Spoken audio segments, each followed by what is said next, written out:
আলহামদুলিল্লাহ, ফয়সাল ভাইয়া চট্টগ্রাম থেকে বলেছেন, হাত বাঁধা বিশ্বনবী সাল্লাল্লাহু আলাইহি ওয়াসাল্লাম বুকের উপরে হাত বেঁধেছেন, বুখারীতে বর্ণনা এসেছে, এবং নাভির উপরেও হাত বেঁধেছেন, এরকম একটি বর্ণনা আছে।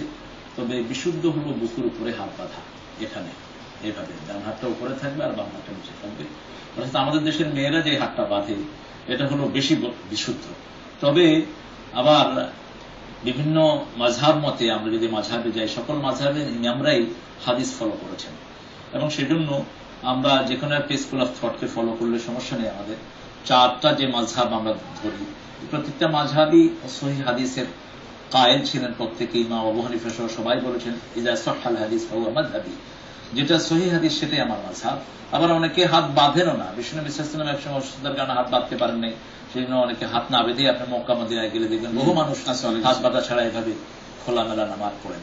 আবার ইমাম বুখারী নিজে বুকের উপর হাত বাঁধতেন, আবার ওনার ওস্তাদ ছিলেন তিনি নাভির উপর হাত বাঁধতেন। এটা নিয়ে ইখতিলাফ করার কোনো বিষয় না, এবং আমরা যদি বুকে বাঁধি এটাই বেশি সহিহ হবে, বেশি সহিহ করাটাই আমাদের জন্য ভালো। আর তাহিয়াতুল মসজিদ হলো বিশ্বনবী সাল্লাল্লাহু আলাইহি ওয়াসাল্লামের একটি হাদিস আছে, যখন লা তাসজুদু মাসাজিদাল্লাহ ইল্লা রাকাতাইন, 2 রাকাত নামাজ ছাড়া কোন মসজিদে তোমরা বসবা না।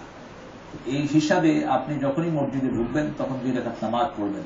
আর সুন্নাতগুলো বিশ্বনবী সাল্লাল্লাহু আলাইহি ওয়াসাল্লাম ঘরেই বেশি পড়তেন।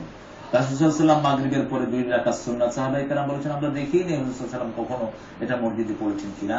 ঘরের নামাজ শ্রেষ্ঠ নামাজ পুরুষদের জন্য, শুধু ফরজ ছাড়া। ফরজগুলো পড়বেন পুরুষেরা মসজিদে, আর সব নামাজ ঘরের নামাজের সওয়াব বেশি। আল্লাহ আমাদেরকে আমল করার তৌফিক দান করুন।